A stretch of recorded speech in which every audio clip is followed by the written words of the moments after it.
हरे कृष्णा माता जी। हरे कृष्णा तंगमणि माता जी। हरे कृष्णा भानुप्रिया माता हरे जी। कृष्ण माता जी। हरे कृष्णा हरे कृष्णा माता जी। हरे कृष्णा माँ।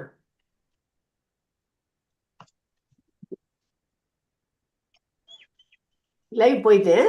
இது ஓகே மாதா ஜி. கிளாஸ் ஆரம்பிக்கலாம். ஒரு பிரணத்தியோட கிளாஸ் ஸ்டார்ட் பண்ணலாம். நமோ விஷ்ணுபதாய கிருஷ்ண பிரேஷ்டாய பூதலே ஸ்ரீமதி பக்தி வேதாந்த சுவாமி நீதி நாமினே நமஸ்தே சரஸ்வதி தேவே கௌரவாணி பிரச்சாரிணே निर्विशेष शून्यवादी पाश्चात्य देशतारिणे कृष्णाय वासुदेवाय देवकी नंदनाय च नन्दगोपकुमाराय गोविन्दाय नमो नमः। नमः पङ्कजनाभाय नमः पङ्कजमालिने नमः पङ्कजनेत्राय नमस्ते पङ्कजाङ्गर्ये। जय श्री कृष्णा चैतन्य प्रभु नित्यानंदा श्री अद्वैत गदाधारा श्री वासादि गौरभक्तवृंदा। हरे कृष्णा कृष्ण कृष्ण हरे हरे हरे राम राम राम हरे हरे। ओम नमो भगवते वासुदेवाय। ओम नमो भगवते वासुदेवाय। ओम नमो भगवते वासुदेवाय। ओम अज्ञानतिमिरन्दस्य ज्ञानाञ्जनशलाकाय चक्षुरुन्मीलितमेन तस्मै श्री गुरुवे நமः। எல்லாருக்கும் அன்பான மாலை வணக்கங்கள்.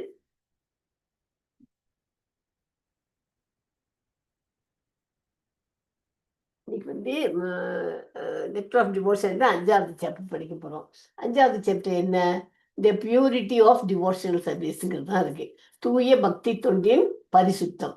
இந்த இதுல என்ன சொல்றாருன்னா ரூப கோஸ்வாமி தூய பக்தி தொண்டு சுத்த பக்தி எப்படி, அதாவது எவ்வாறு அனைத்து பொருள் சார்ந்த ஆசையிலிருந்தும் சுதந்திரமானது அப்படின்னு விளக்குறார். அதாவது ஒருவர் பொருள் இன்பம், அதாவது புக்தி அல்லது முக்தி மோட்சம் ஆகியவற்றை விரும்பி கொண்டிருக்கும் அவர் தூய பக்தியில் நிலையை அடைய முடியாது. தூய பக்தி நிலையை அடையணும்னா புக்தி அண்ட் முக்தி ரெண்டுத்திலையும் விருப்பம் இருக்கக்கூடாது. அப்பதான் நம்ம பக்தி தூய பக்தியை அடைய முடியும். முக்கியமான கருத்து என்னன்னா தூய பக்தி சுவாதீனமானது. பக்தி எந்த ஒரு கர்மம் ஞானம் யோகம் அல்லது வேறு தகுதிகளை சார்ந்தது கிடையாது. ஓகே, பக்தி தானாவே வரணும். தன்னிலேயே முழுமையானதும் சுய பூரணமானதுமாகும். பக்தியை பின்பற்றுவதற்கு எப்படி இருக்கணும்? உயர்ந்த பிறப்பு வேணும்னு அவசியம் இல்லை, உயர்ந்த நிறைய செல்வம் இருக்கணும்னு அவசியம் இல்லை, கல்வி அவசியம் இல்லை, சமூக அந்தஸ்தும் அவசியம் இல்லை. பக்தி தொண்டு அனைவருக்கும் சொந்தமானது. பக்தி தொண்டு எந்த நாடு ஜாதி இனம் எதையும் பார்க்காத, எதுக்குமே கட்டுப்படாதது. கிருஷ்ண பக்தியில் ஈடுபடும் எவரும் ஆன்மீக ரீதியாக உயர்ந்தவராக கருதப்படுவார். தூய பக்தி எல்லா ஜீவராசிகளின் நித்திய இயல்பான கடமையாகும். ஓகே, பக்தி கர்மம் மற்றும் ஞானத்தை விட உயர்ந்தது. பக்தி கர்மம் பக்தியானது கர்மம் மற்றும் ஞானத்தை விட உயர்ந்தது. கர்மம் தர்மம் தானம் சமூக சேவை இதெல்லாம் ஆன்மாவின் இறுதி இலக்கிய வழங்க முடியாது. கிருஷ்ணரிடம் முழுமையாக சரணடைந்து செய்யப்படும் பக்தி சேவை மட்டுமே உண்மையான நன்மையை அளிக்கிறது. பக்தருக்கு இழப்பு கிடையாததுனால பக்தி பாதையில ஒருவர் முழுசா அடையாம இருந்தா கூட அவர் ஆன்மீக முற்றம் அவர் இதுவரைக்கும் கத்துன்றது வீணா போகாது. பக்தியில் செய்யப்பட்ட சிறிய முயற்சியும் நிரந்தர பலனை தரும். கொஞ்சம் போல நம்ம ட்ரை பண்ணியிருந்தோம், ஒண்ணுமில்ல சாண்டிங் த மகாமந்திரம் பண்ணிடணும் அப்படின்னா கூட கொஞ்சமா பண்ணினது கூட அது முயற்சி அதுக்கு உண்டான பலன் கொடுக்கும். தூய பக்தியின் உண்மையான நிலை என்ன? கிருஷ்ணரின் திருப்திக்காக மட்டுமே செய்யப்படும் சேவை தான் தூய பக்தி. அதில் பொருள் இன்பம், புகழ், செல்வம் இதெல்லாம் அவசியம் இருக்காது. ஆசைகள்லாம் இருக்கக்கூடாது. ஓகே. தூய பக்தி தொண்டுங்கிறது எந்த ஒரு பொருள் சார்ந்த அல்லது ஆன்மீக சுயநல ஆசைகளையும் சாராத அனைவருக்கும் திறந்த சுய பூரணமாக மற்றும் கிருஷ்ணரை மகிழ்விப்பதே ஒரே நோக்கமாக கொண்ட உயர்ந்த ஆன்மீக செயலாகும். ஓகேயா? ஒரே வரியில் அதை சொல்லணும்னாக்க தூய பக்தினா என்ன? எந்த தகுதியும் சாராதது, அனைவருக்கும் உரியது, கிருஷ்ணருக்கான அன்பான சேவையே அதன் நோக்கம். ஓகே. हरे कृष्णा माता जी।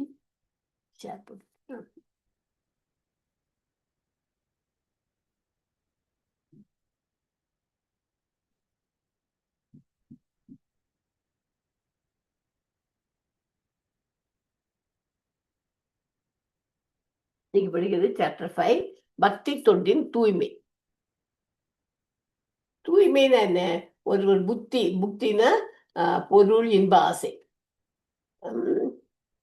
அல்லது முக்தி விடுதலை ஆசை ஆகியவற்றில் ஈடுபாடு கொண்டிருக்கும் வரை தூய பக்தி சேவை அவருக்கு எட்டாததாகவே இருக்கும். பக்தி சேவைன்னா என்ன? பொருளாதார தகுதிகளை மீறிய ஆன்மீகமானது. அது ஜாதி, நாடு அல்லது சமூகம் ஆகியவற்றால் வரையறுக்கப்படுவதில்லை. உலகியலுக்கு அப்பாற்பட்டதும் காரணமற்றதுமான, அதாவது காஸ்ட்லெஸ், காரணமற்றதுமானதும் ஆகும். லாபம் அல்லது பலன் பெறும் ஆசையின்றி செய்யப்படுவது பொருளாதார சூழ்நிலைகள் அல்லது வெளிப்புற நிலைமைகளால் கட்டுப்படுத்தவோ தடுக்கப்படவோ முடியாதது. இப்போ பார்க்கறதுக்கு எல்லாம் தெரிஞ்ச மாதிரி இருக்கும் நம்ம படிக்கிறதெல்லாம். பட் ஆனால் அது நம்ம எழுதணும் அப்படின்னாக்கா அதில் பார்த்தாக்க கொஞ்சம் அப்படி இருக்கும். அதனால கொஞ்சம் முத்து கவனிச்சுன்னு வந்தாக்க மார்க் பண்ண முடியும். ஓகே. தூய பக்தி சேவை முழுமையாக தன்னிறைவு கொண்டதும் பிற சாதனைகள் அல்லது ஆதாரங்களை சாரமாக கொண்டது. மற்ற வழிகளைப் போலன்றி பக்திக்கு பிறப்பு, வேதையாகங்கள் மற்றும் வர்ணாசிரம தர்மம் போன்ற முன்தகுதிகள் எதுவும் தேவையில்லை. பக்தியானது தூய்மையானது மற்றும் 3 நிபந்தனைகளிலிருந்து விடுபட்டது. என்னென்ன 3 நிபந்தனைகள்? புனிதமான பிறப்பு, தூய்மைப்படுத்தும் சடங்குகள், வர்ணாசிரம தர்மம். ஓகேயா? புனிதமான பிறப்பு இருக்கணும் முதல்ல. பக்தி தொண்டுகள் பௌதிக காரணமாக எதுவும் இல்லை, அனைவருக்கும் உரியது, அனைத்து ஜீவராசிகளின் இயல்பான நிலையாகும் பொது விநியோக திட்டத்தை அனைவருக்கும் அணுகக்கூடியதாக அமைப்பதற்கு கடுமையாக போராடணும். பத்ம புராணம் குளிர்காலத்தில் குளிப்பதற்கு தேவைப்படுவது வெறும் விருப்பம் மட்டுமே. அதே போல் ஒருவரின் விருப்பமும் ஈர்ப்பும் இருந்தால் அவர் பக்தி மார்க்கத்தை மேற்கொள்ளலாம். வசிஷ்ட மன்னர் திலீபனிடம் கூறுகிறது. அது மாதிரி ஸ்கந்த புராணத்தில் எப்படி சொல்லியிருக்கு? மயூரத்வஜனின் ஆட்சியில் மிக உயர்ந்த அந்தணர்களை காட்டிலும் தாழ்ந்த ஜாதியினரே அதிக தூய்மை பெற்றவர்களாக திகழ்ந்தார்கள். ரொம்ப இம்பார்ட்டன்ட் ஸ்கந்த புராணத்தில் சொல்லியிருக்கா. ஓகே. ஹரிபக்த விலாஸ் ரசவாத இரும்பை தங்கமாக மாற்றுவது போல பகவத் தர்ம சாதனை தாழ்ந்த குணம் கொண்ட ஒருவனை மிக உயர்ந்த புரிதலாக மாற்ற வல்லது. ஓகே. சுத்திகரிப்பு சடங்குகள் என்னென்ன? Rituals are purification. தவறுதலாக ஒருவர் வீழ்ச்சி அடைந்தாலும் பக்தி சேவை இன்னும் அதிகமாக கட்டுப்பாட்டுடன் தொடர வேண்டும். அதை பண்ணிகிட்டே இருக்கோம்னு வச்சுங்களேன். ஒன்றும் இல்லை, இப்போ 16 ரவுண்ட்ஸ் ஸ்டாண்ட் பண்ணணும். அது ஒரு நாளைக்கு 10 தான் பண்ண முடிஞ்சுட்டு, ஐயோ நம்மளால முடியாது போ அப்படின்னு ஒரு 10 நாளைக்கு விட்டுட்டாலும் அது மறுபடியும் அதை எடுத்து தொடர்ந்து பண்ணலாம். ஓகே. ஆகவே ஞானமும் கர்மமும் தேவையில்லை. கிருஷ்ணர் உத்தவரிடம் கூறுகிறார், சிறந்த தகுதி என்பது பக்தி சேவையில் உறுதியாக நிலைத்திருந்து ஒழுங்குமுறை விதிமுறைகளை பின்பற்றுவதாகும். ஓகே. வர்ணாசிரம தர்மம் நம்ம படிச்சிருக்கோம். அதேதான். வர்ணாசிரம தர்மம் படிப்படியாக ஒருவரை உயர்த்தும் முறையாக இருப்பதால் தூய பக்தி சேவை நேரடியாக பகவானிடம் சரணாகதி அடைய உதவுவதால் வர்ணாசிரம தர்மம் 2ஆம் நிலைக்கு மாறுகிறது. ஸ்ரீமத் பாகவதம் நாரதர் வியாசதேவரிடம் ஒருவர் தன் வர்ணாசிரம கடமைகளை முழுமையாக செய்யாவிட்டாலும் கிருஷ்ணரிடம் சரணாகதி அடைந்து பக்தி சேவையில் ஈடுபட்டால் அவன் உயர்வடைகிறான்.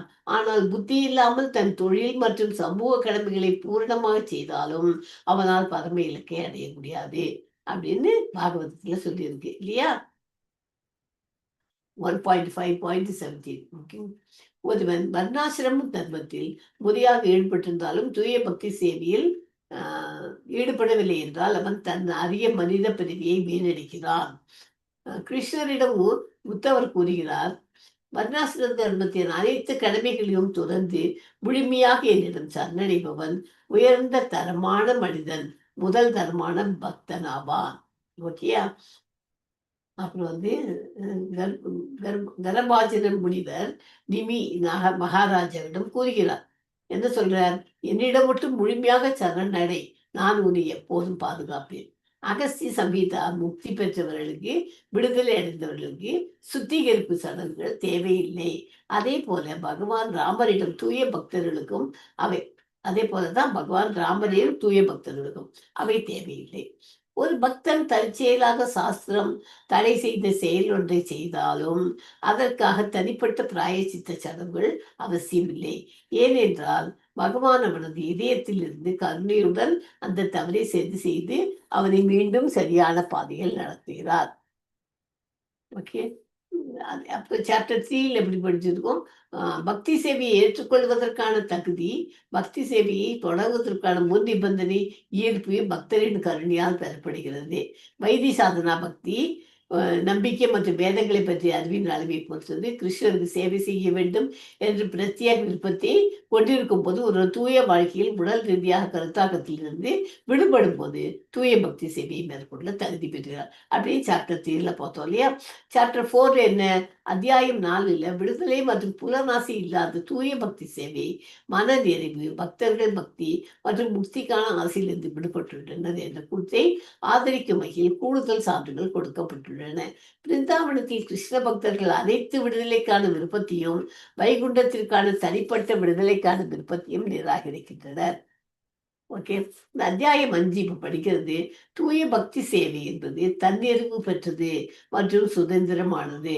பொதுவாக சுய உணர்தலில் பயிற்சி செய்ய ஒருவர், அதாவது புண்ணிய பிறப்பு, வேத சடங்குகள் மூலம் சுத்திகரிப்பு மற்றும் வர்ணாசிரம தர்மத்தை பின்பற்றுதல் போன்ற ஆரம்ப தகுதிகளை பெற்றிருக்க வேண்டும்.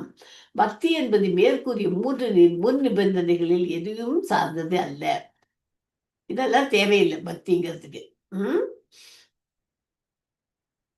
பக்தி சேவை என்பது உயிரினத்தின் அரசியல் அமைப்பு நிலை. எனவே பக்தி செயல்முறை மற்றும் பக்திக்கான தகுதி இரண்டும் பிறப்பு, ஜாதி, சமூகம் மற்றும் பிற செயல்முறைகளை பொறுத்தது அல்ல.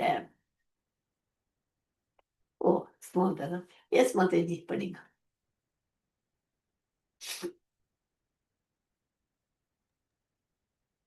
ஹரே கிருஷ்ணா மாதாஜி. எஸ் மாதாஜி, படிங்க.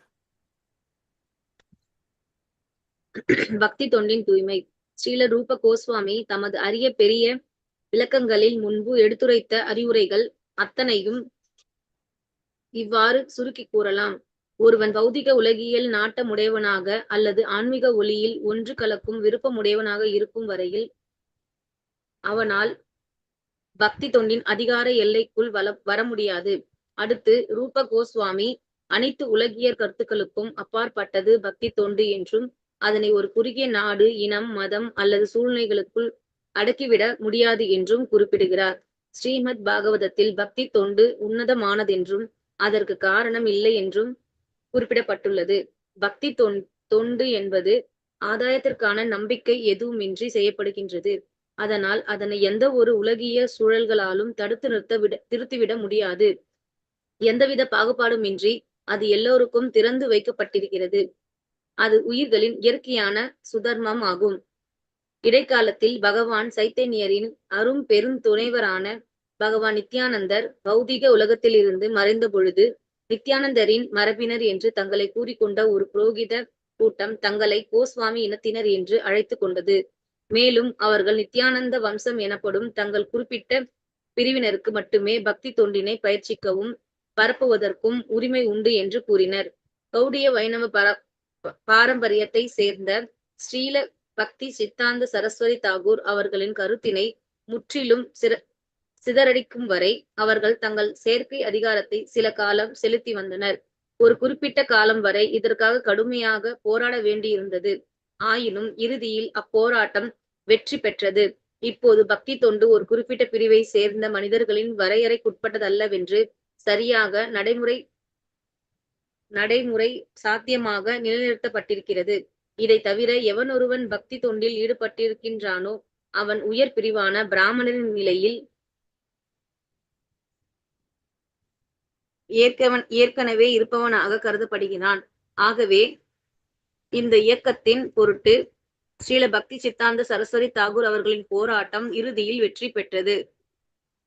அவரது கொள்கையின் அடிப்படையில் இவ்வுலகில் அல்லது இப்பிரபஞ்சத்தில் எப்பகுதியை சேர்ந்து எவனொருவனும் கௌடிய வைணவனாக முடியும். தூய வைணவன் யாராயினும் அவன் உன்னத நிலையிலேயே வீற்றிருக்கின்றான். ஆகையால் சத்வ குணத்தில் இருத்தல் என்னும் இந்த மண்ணுலகின் உயர் தகுதியானது அம்மனிதனால் ஏற்கனவே எய்தப்பட்டு விடுகிறது.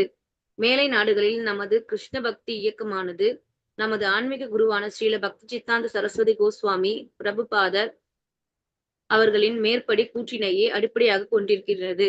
அவரது அதிகாரத்தின் பேரில் மேலை நாடுகளிலுள்ள அனைத்து பிரிவினரையும் நாம் உறுப்பினர்களாக இணைத்துக் கொண்டு இருக்கிறோம். பிராமணர் எனப்படுவோர் பிராமண குலத்தில் பிறக்காத ஒருவன் முப்புரி நூல் அணியவோ உயர்ந்த வைணவனாகவோ முடியாது என்று உரிமை கொண்டாடுகின்றனர். ஆனால் நாம் இது போன்ற ஒரு கோட்பாட்டினை ஏற்றுக்கொள்ளவில்லை. ஏனென்றால் இது ரூப கோஸ்வாமியாலோ அல்லது பல்வேறு சாஸ்திர நூல்களினாலோ ஆதரிக்கப்படவில்லை. ஸ்ரீல ரூப கோஸ்வாமி இங்கே ஒவ்வொரு மனிதனும் பக்தி தொண்டினை ஏற்றுக்கொண்டு கிருஷ்ண உணர்வு பெறுவது அவன் பிறப்புரிமையாகும் என்று வற்புறுத்தி கூறுகிறார். அவர் பல்வேறு சாஸ்திரங்களில் இருந்து இதற்கு ஏராளமான ஆதாரங்களை கொடுத்திருக்கிறார். அதிலும் குறிப்பாக அவர் பத்ம புராணத்தில் வசிஷ்டருக்கும் மன்னர் திலீபனுக்கும் இடையில் நிகழ்ந்த உரையாடல் பகுதியை மேற்கோள் காட்டுகிறார். அதில் வசிஷ்டர் மன்னர் திலீபனிடம் கூறுகிறார், அன்பிற்குரிய அரசனே, ஒவ்வொரு மனிதனும் மார்கழி மாதத்தில் அதிகாலையில் எழுந்து நீராடும் உரிமையை பெற்றிருப்பது போல ஒவ்வொரு மனிதனும் பக்தி தொண்டு செய்யும் உரிமையையும் பெற்றிருக்கின்றான் என்று இதற்கு மேலும் ஆதாரம் ஸ்கந்த புராணத்தில் காசி கண்ட பகுதியில் கிடைக்கிறது. மேலும் மயூரத்வஜம் என்னும் நாட்டில் சூத்திரர்களினும் தாழ்ந்த குலத்தை சேர்ந்தவர்கள் வைணவ கோட்பாடு பக்தி தொண்டுக்கு தீட்சளிக்கப்படுகின்றனர். அவர்கள் முறையாக ஆடை உடுத்தி உடலெங்கும் திலகம் அணிந்து கழுத்திலும் கையிலும் மாலையுடன் நின்ற பொழுது அவர்கள் சாட்சாத் வைகுண்டத்திலிருந்து வந்தவர்கள் போல் தோன்றுகின்றனர். உண்மையில் அவர்கள் எழில் மிக்கவர்களாகவும் சாதாரண பிராமணர்களை விட பல மடங்கு மேலானவர்களாகவும் காணப்பட்டனர் என்று குறிப்பிடப்பட்டுள்ளது. இவ்வாறு ஒரு வைணவன் தானாகவே பிராமணன் ஆகிறான். இக்கருத்து சனாதன கோஸ்வாமியால் வைணவ வழிகாட்டியாக திகழும் அவரது நூல் ஹரிபக்தி விலாசத்தில் ஆதரிக்கப்படுகின்றது. வெண்கலத்துடன் பாதரசம் கலக்கும் போது அது தங்கமாக மாறுவது போல் வைணவ கோட்பாட்டிற்கு தீட்சை அளிக்கப்படுபவன் நிச்சயம் பிராமணன் ஆகின்றான் என்று அவர் உறுதி செய்கிறார். சாத்திரங்களின் அடிப்படையில் ஒரு உண்மையான ஆன்மீக குரு எவனொருவனையும் வைணவ கோட்பாட்டிற்கு மாற்ற முடியும். அப்போது அவன் பிராமணன் என்னும் உயர்நிலையை இயற்கையாகவே வந்து விடுகின்றான்.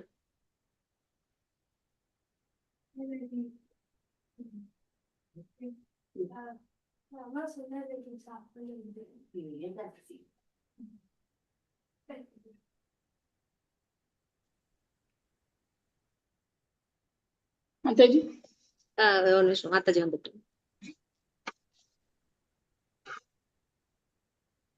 எனினும் ஸ்ரீல ரூப கோஸ்வாமி ஒரு தேர்ந்த ஆன்மீக குருவால் ஒருவன் முறைப்படி தீட்சளிக்கப்பட்டான் என்றால் அத்தீட்சையை பெற்றவுடன் ஒழுங்குமுறை விதிகளை அவன் எப்போதுமே பின்பற்ற வேண்டியவன் ஆகிறான்.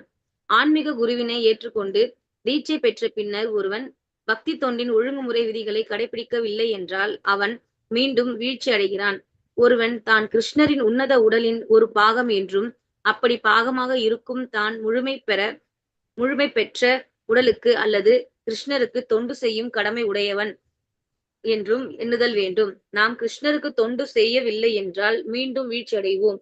தீட்சை பெற்று விடுவதனால் மட்டும் ஒருவன் உயர்ந்த பிராமணனாகி விட முடியாது. ஒருவன் தனது கடமைகளை செய்யவும் ஒழுங்குமுறை விதிகளை கடுமையாக பின்பற்றவும் வேண்டும் என்று எச்சரிக்கிறார். ஸ்ரீல ரூப கோஸ்வாமி மேலும் கூறுகிறார், ஒருவன் தவறாது பக்தி தொண்டு செய்து வருவானாகில் அவன் தாழ்ந்து விடுவான் என்னும் கேள்விக்கே இடமில்லை.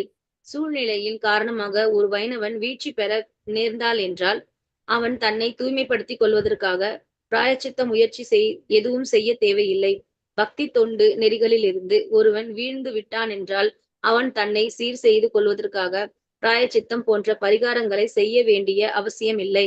அவன் பக்தி தொண்டு செய்வதற்கான ஒழுங்குமுறை விதிகளை நிறைவேற்றினாலே போதும்.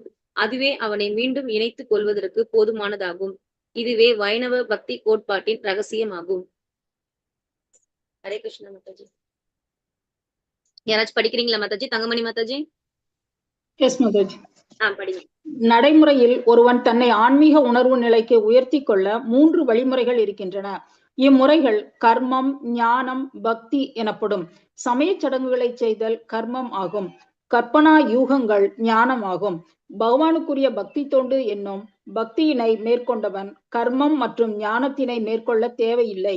தூய பக்தி தொண்டு கர்மம் அல்லது ஞானத்தின் கரைபடியாததாகும் என்று ஏற்கனவே விளக்கப்பட்டிருக்கிறது.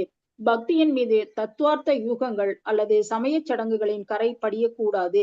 இது தொடர்பாக ஸ்ரீல ரூப கோஸ்வாமி ஸ்ரீமத் பாகவதம் 11ஆம் காண்டம் 21ஆம் அத்தியாயம் 2வது ஸ்லோகத்தினை சான்று காட்டுகிறார். அதில் பகவான் கிருஷ்ணர் உத்தவரிடம் கூறுகிறார், தகுதி மற்றும் தகுதி இன்மைக்கு இடையில் உள்ள வேறுபாட்டினை இவ்வாறு காணலாம். பக்தி தொண்டு செய்யும் உயர்நிலை பெற்ற மனிதர்கள் மீண்டும் பலன் தரும் செயல் என்னும் கர்ம மார்க்கத்தையோ தத்துவார்த்த யூகம் என்னும் ஞான மார்க்கத்தையோ மேற்கொள்வதில்லை. ஒருவன் பக்தி தொண்டின் உறுதியுடையவனாக இருந்து அதனை அதிகாரமுடையவர்கள் மற்றும் ஆச்சாரியார்கள் அளித்த ஒழுங்குமுறை விதிகளின்படி நிறைவேற்றுகிறான் என்றால் அதுவே சிறந்த தகுதியாகும்.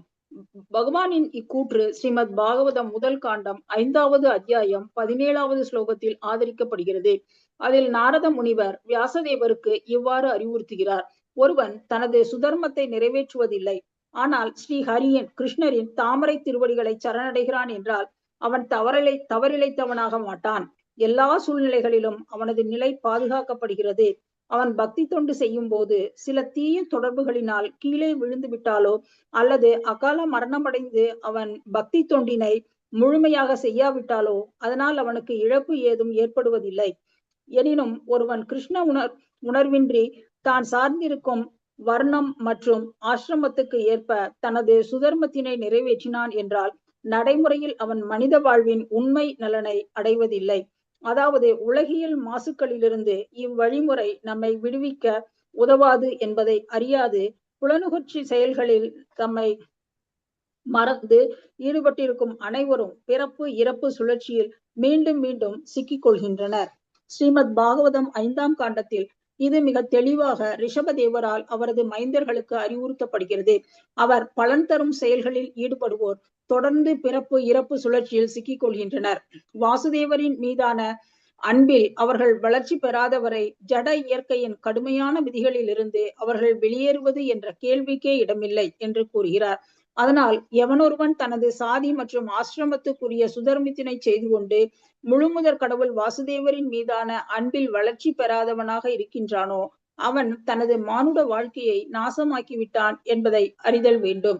இது ஸ்ரீமத் பாகவதம் 11ஆம் காண்டம் 11ஆம் அத்தியாயம் 32வது ஸ்லோகத்தில் கூறப்படுகிறது. அதில் பகவான் உத்தவரிடம் கூறுகிறார், அன்பிற்குரிய உத்தவா, எல்லா சுதர்மங்களையும் தொடர்ந்து எனது உபதேசங்களை பின்பற்றி என்னையே முற்றிலும் சரணடையும் மனிதன் முதல் தர மனிதன் ஆவான். முழுமுதற் கடவுளின் இக்கூற்றிலிருந்து மனித நல, பொது நல, சமூக நல செயல்களையும் அரசியல் செயல்களையும் அறச்செயல்களையும் நற்செயல்களையும் செய்யும் மனிதர்கள் உலக நோக்கில் நல்லவர்களாக கருதப்படலாம். ஆனால் ஸ்ரீமத் பாகவதம் மற்றும் பிற வேத இலக்கியங்களிலிருந்து கிருஷ்ண உணர்வு பெற்று பக்தி தொண்டு செய்யும் மனிதன் இந்த பொதுநல, சமூக நல, மனித நல செயல்களை செய்யும் மனிதர்களை விட பற்பல மடங்குகள் உயர்ந்தவனாக கருதப்படுகிறான் என்று அறிதல் வேண்டும். இதே கருத்து இன்னும் வலிமையுடன் ஸ்ரீமத் பாகவதம் 11ஆம் காண்டம் 5ஆம் அத்தியாயம் 41வது ஸ்லோகத்தில் உறுதி செய்யப்படுகிறது. அதில் கரபாஜன முனிவர் மகாராஜா நிமியிடம் பின்வருமாறு கூறுகிறார், அன்பிற்குரிய அரசனே, பல்வேறு சாதிகள் மற்றும் ஆசிரமங்களுக்குரிய தனது சுதர்மங்களை துறந்து முற்றிலும் பகவானின் தாமரை திருவடிகளை சரணடைந்த மனிதன் ஒரு கடனாளியாகவோ அல்லது முனிவர்களுக்கும் முன்னோர்களுக்கும் உயிர்களுக்கும் குடும்பத்திற்கும் சமுதாயத்திற்கும் உரிய பல்வேறு செயல்களை செய்யும் கட்டுப்பாட்டுடையவனாகவோ மாட்டான். அவன் தனது பாவ மாசிலிருந்து விடுதலை பெறுவதற்காக செய்ய வேண்டிய 5 வகையான யஜ்ஞங்களை செய்ய வேண்டிய தேவை இல்லாதவனும் ஆவான். பக்தி தொண்டு ஒன்றை மட்டும் செய்வதன் மூலம் அவன் அனைத்து வகையான கடமைகளில் இருந்தும் விடுபடுகின்றான். அதாவது ஒரு மனிதன்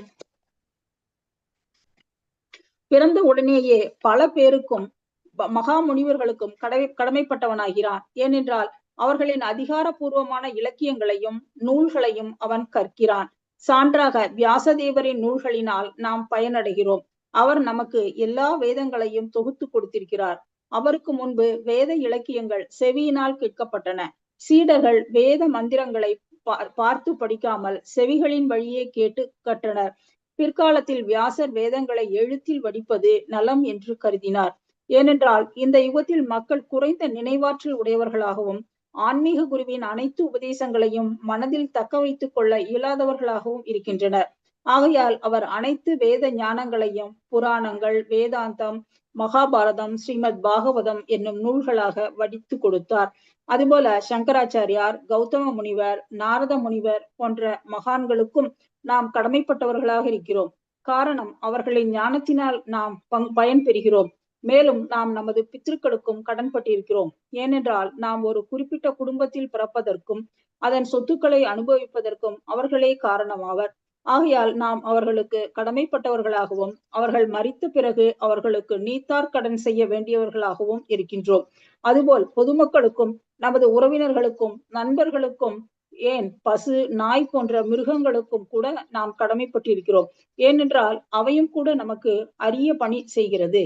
இவ்வாறு நாம் தேவர்களிடத்தும் பித்ருக்களிடத்தும் முனிவர்களிடத்தும் விலங்குகளிடத்தும் பொதுமக்களிடத்தும் கடமைப்பட்டவர்களாக இருக்கின்றோம். அவர்களது கடனை முறையினை தொண்டு செய்வதன் மூலம் திருப்பிச் செலுத்துவது நமது கடமையாகும். ஆனால் பக்தி தொண்டின் மூலம் ஒருவன் எல்லா கடமைகளையும் துறந்து முழுமுதற் கடவுளை சரண் புகுந்தான் என்றால் பின்னர் அவன் கடமைப்பட்டவனும் அல்லன், எவரிடமிருந்தும் பெறும் நன்மைக்கு கடப்பாடுடையவனும் அல்லன். பகவத்கீதையில் பகவான் உனது செயல்கள் அனைத்தையும் துறந்து என்னை சரணடைவாயாக, உனது அனைத்து பாவங்களிலிருந்தும் உன்னை காத்திருள்வேன் என்று உறுதியளிக்கிறார். ஒருவன் முழுமுதற் கடவுளை தான் சரணடைந்த காரணத்தினால் தனது பிற கடமைகளை செய்ய இயலாதவனாகி விடுவான் என்று கருதுகிறான். ஆனால் பகவான் மீண்டும் மீண்டும் கூறுகிறார், தயக்கம் வேண்டாம். உனது பிற கடமைகளை நீ விட்டு விடும் காரணத்தால் உனது வாழ்வில் ஏதேனும் தவறு நேர்ந்து விடுமோ என்று நீ கருத வேண்டாம். அச்சிந்தனையை அறவே நீக்குவாயாக. உனக்கு அனைத்து பாதுகாப்பையும் நான் அளிப்பேன். பகவத்கீதையில் பகவான் கிருஷ்ணர் அளித்திருக்கும் உறுதிமொழி இதுவேயாகும். அகஸ்திய சம்ஹிதையில் இதற்கு மேலும் சான்றுகள் உள்ளன. வீடு பேறு அடைந்த ஒருவனுக்கு சாஸ்திரங்களில் உள்ள ஒழுங்குமுறை விதிகள் தேவைப்படுவதில்லை. அதுபோல் பகவான் ராமச்சந்திர மூர்த்தியின் பக்தி தொண்டில் ஈடுபட்டிருப்பவனுக்கு வேதங்களில் உள்ள வைதீக கொள்கைகள் தேவைப்படுவதில்லை. அதாவது பகவான் ராமச்சந்திரர் அல்லது கிருஷ்ணரின் பக்தர்கள் ஏற்கனவே விடுதலை பெற்றவர்கள் ஆவர். அதனால் வேத இலக்கியங்களில் உள்ள வேள்வி சடங்குகளை அவர்கள் பின்பற்ற வேண்டியதில்லை. அதுபோல ஸ்ரீமத் பாகவதம் 11ஆம் காண்டம் 5ஆம் அத்தியாயம் 42வது ஸ்லோகத்தில் கரபாஜன முனிவர் மன்னர் நிமியிடம் கூறுகிறார், அன்பிற்குரிய அரசனே, பிற தேவர்களை வழிபடுவதை விடுத்து தனது சக்தி முழுவதையும் முழுமுதற் கடவுளின் பக்தி தொண்டில் ஈடுபடுத்துபவன் பகவானுக்கு மிக மிக பிரியமானவன் ஆவான். அதனால் சந்தர்ப்பவசத்தால் அவன் தடை செய்யப்பட்ட செயல் எதையும் செய்துவிட்டான் என்றால் அவன் தன்னை தூய்மை செய்வதற்காக பிராயச்சித்தம் எதையும் செய்ய வேண்டிய தேவையில்லை. பகவான் அவனது இதயத்தில் வீற்றிருக்கும் காரணத்தால் தமது பக்தன் செய்த தவறுக்கு அவன் மீது கருணை கொண்டு அவன் உள்ளிருந்தே அவனை திருத்துகின்றார். பகவத்கீதையிலும் இது முழுமுதற் கடவுள் கிருஷ்ணர் தமது பக்தர்களின் நலனில் மிக்க பரிவுடையவனாக இருக்கிறேன் என்றும் பல இடங்களில் உறுதி செய்யப்பட்டிருப்பதோடு அவரது பக்தர்களை வீழ்ச்சியுற செய்ய எதனாலும் முடியாது என்றும் அழுத்தமாக கூறப்பட்டிருக்கிறது. ஏனென்றால் பகவான் அவர்களை எப்போதும் பாதுகாத்துக் கொண்டிருக்கிறார். ஹரே கிருஷ்ணா மாதாஜி. தேங்க்யூ மாதாஜி. ஹரே கிருஷ்ணா மாதாஜி. அவ்வளவுதான். ஸோ பக்தி இதுங்கிறது இந்த சாப்டர் முழுக்க முழுக்க பக்தி பத்தி தான். நம்ம பக்தி பண்றதுக்கு ஆரம்பிச்சிட்டோம்னாக்க நம்மளால பண்ண முடியல, கண்டினியூ பண்ண முடியல. இந்திராணி மாதேஜி நீங்க ஒரு வாட்டி சொன்னீங்களே, நான் பண்ணி முடிஞ்சுங்கள நடுவில் விட்டு போயிட்டு இப்போ படிக்க ஆரம்பிச்சிடலாம். அதனால தப்பே இல்லை. கண்டினியூ பண்ண சொல்றோம். இது அது வரைக்கும் படிச்சதுக்கு நமக்கு பலன் கிடைக்கும் கண்டிப்பா. அதனால மேல இந்த மாதிரி சொல்றாருங்களா மாதாஜி, வீழ்ச்சி அடைந்த யோகி. ஆமா. அதனால மறுபடியும் அந்த மாதிரி ஞாபகம் வச்சுக்கணும் தங்கமணி மாதாஜி. அதுக்கு எக்ஸாம்பிள் இந்த இதுல எல்லாம் பகவத்கீதை, பாகவதம் இதெல்லாம் கொட்டேஷன் கொடுக்குறோம் இல்லையா, எல்லாத்தையும் ஞாபகம் வச்சிருந்தா தான் நீங்க ப்ரீச் பண்றதுக்கு லைக்கி. என்னால பண்ணவே முடியல. நானும் ட்ரை பண்ணி தெரியுது மனசுக்கு சொல்லணும்ன்ற சமயத்துல பக்தி சாஸ்திரிக்கு ப்ரிப்பேர் பண்ணிட்டு இருக்கிறதுனால அது 6th சாப்டர் நல்லா ஞாபகம். அது கரெக்ட். அந்த சமயத்துல ஞாபகம் வரும் இல்லைங்களா. அப்புறமா எனக்கு கொஞ்ச நாள் கழிச்சு எனக்கு மறந்து போயிடுவேன். ஸோ அந்த மாதிரி ஞாபகம் வச்சுக்கோ எல்லாருமே படிக்க. ஸோ பக்தி தொண்டு இப்போ ஒரு மாதம் நடுவில் நமக்கு ஜுரம் வந்துடுது அப்படின்னாக்க, அப்போ நம்ம பண்ணலை, சாண்டிங்கும் பண்ணலை, காத்தால மங்களாரத்தி பார்க்கலன்னா பரவாயில்ல, அதனால ஒன்றும் தப்பு இல்லை. அதுக்காக முன்னாடி பண்ணினதுனுடைய எஃபெக்ட் இல்லாமல் போகாது. அதை கண்டினியூ பண்ணலாம். ஆஃப்டர் ஒரு மாதமே ஆயிடுச்சு டைஃபாய்டு வந்துடுதுன்னு வச்சுக்கோ, எப்படி பண்ண முடியும் நம்மளால? ஒன்றும் ப்ராப்ளமே இல்லை. மறுபடியும் எகெயின் கண்டினியூ பண்ணலாம். ஓகே, அதுதான் இந்த சாப்டர் கொடுத்துருக்கு. எல்லாத்தையும் விட உயர்ந்தது பக்தி தொண்டு. உயர்ந்தது அது உயர்ந்த பக்தி தொண்டுங்கிறது பியூர் பக்தி தான் ரொம்ப இம்பார்ட்டன்ட் அப்படின்னு. எனக்கு இப்போ 4 மணிக்கு இந்த குழந்தைகளோட ப்ரோக்ராம் ஒன்று இருக்கு இல்லையா, அந்த இன்னைக்கு எல்லாமே வாங்கலை மாதாஜி, டெம்பிள் லிங்க் தான். வந்து பாருங்களேன், எங்கள் குழந்தைகள்லாம் ரொம்ப அழகா சொல்லணும். சில குழந்தைகள்லாம் அப்படியே ப்ரொனன்சியேஷன்லாம் அவ்வளோ அழகா சொல்லணும். எல்லா லாங்குவேஜ் குழந்தைகளும் இருக்கு அதில். சும்மா ஜஸ்ட் எட்டி பாருங்க. ஃபுல் டே 4:30க்கு ஆரம்பிச்சா 6:30க்கு முடியும். 4:30க்கு ஆரம்பிச்சிடும் வரத்துக்கு எல்லாம். அதுக்குள்ளேயே நான் போட்டு எல்லாம் பண்ணி ரெடி பண்ணியிருப்பேன். அப்புறம் 2-3 பேர் வச்சுருக்கேன் இது ஸ்க்ரீன் ஷேர் பண்ணுறதுக்கு. அதை பண்ணினாங்கன்னா அதுக்கு பாதி இது அந்த ஸ்க்ரீனை பார்த்தே படிச்சிடும். பாதி இது பைகாட்டாவே சுறுசுறுப்பா இருப்பேன். ரொம்ப சுறுசுறுப்பா இருக்கும் மாதாஜி இது. அந்த குழந்தைகளுக்கு இந்த வயசுல இருந்து கத்து தர்றதுதான் ஒரு நல்ல விஷயம். ஆமா. அது வந்து நான் 5 வருஷமா நான் இதுல உட்காந்து இந்த ஒர்க்கை பண்ணிட்டு இருக்கேன். அதனால அதுகளுக்கு எல்லாருமே அது ஒரு 18 சாப்டரையும் சொல்லி முடிச்ச உடனே அவளுக்கு ஒரு சர்டிஃபிகேட் கொடுக்குறேன்னு சொல்லியிருந்தேன். அது ஒரு 2-3 குழந்தைகள் 2 வாட்டி வாங்கி கொடுத்துமா, 18 சாப்டர் சொல்லி கொடுத்துமா.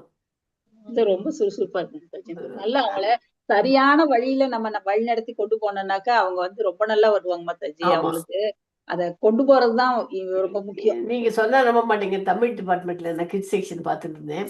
அப்ப என் கூட ஒரு 2-3 பொண்ணுகள் படிச்சிருந்தது. லித்திகா, காருண்ய லட்சுமி, இவங்களுக்கெல்லாம் அப்ப படிக்கவே வராது மாதிரில. தமிழ்ல தான் எழுதி கொடுப்போம். குடிச்சிட்டு ஸ்லோகத்தை படிங்கோ சொன்னாக்க படிக்க முடியாது.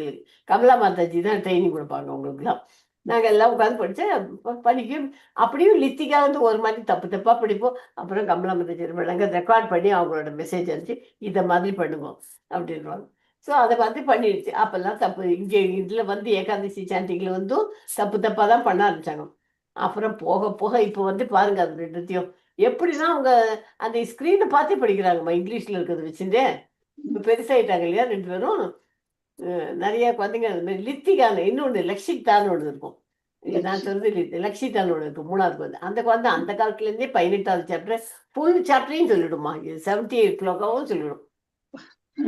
அதுக்கு நீ மூச்சு வாங்கிறது வரைக்கும் ரெஸ்ட் எடுத்துக்கோ. அவங்க பாட்டியும் பின்னாடி டாக்டர் பாட்டி அவங்க வந்து அவங்களும் சொல்லிகிட்டே இருப்பாங்க. அது கேட்கவே கேட்காது மாட்டுக்கும் சொல்லிட்டே இருக்கும் அழகா. சின்ன பொண்ணு அதையும் இப்போ சேர்த்து விட்டுருக்கேன் அந்த குரூப்ல. அதுவும் இன்னைக்கு சொல்ல போகிறது 2 ஸ்லோகம் இப்போ 2 சாப்டருக்கு. இது யூடியூப் ஆஃப் பண்ணியா. பாஞ்சாகல்பத்ரூபஸ்ய கிருபா சிந்துபியவச்ச பதிதானாம் பாவனேபியோ வைஷ்ணவேபியோ நமோ நமக. அனந்த கோடி வைஷ்ணவ விருந்திக்கு ஜெய். சீலா பிரபுபாதா கி ஜெய். நாமாச்சாரிய ஹரிதாஸ் தாக்கூர் கி ஜெய். ஹரே கிருஷ்ணா.